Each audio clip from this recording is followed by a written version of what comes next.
менің 7-ші классың балаларын туалетке кіргізіп алып, хуярд етіп ұрғандарыңды қойыңдар айналайындар ау. Мына 11-ші класс сендерге жанымыз ашқасын айтамыз, оқыңдар деп. Ертең бітіресіңдер, универге барғаннан кейін ешкім арттарыңнан бүйтіп жүгіріп жүрмейді сендердің. Соны түсініңдер сендер. 11Б кеше анау 1-ші қыркүйекте бүйтіп қолдан ұшыратын кепті кімге тапсырды? Маған апай. Сен сонда кеп пен қазды айыра алмайсың ба сен? Бушсың ба сен таза? Апай, осы сіздің классыңыздағы Ділдәбаев ше? Иә. Сол киімсе? Ойбай, қай жері кем соның? Ол сенің қасында адам білесің ба, Нұғман?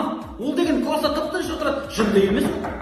Апай, ана Ділдәбаев класста сасып насыбай атып жатыр. Айтады, қалдырсын деп бар, далаға барып түкіріп тастасын. Саламатсыңдар ма балалар? Нұғман, отыр орныңа. Сендер пизде шығасыңдар.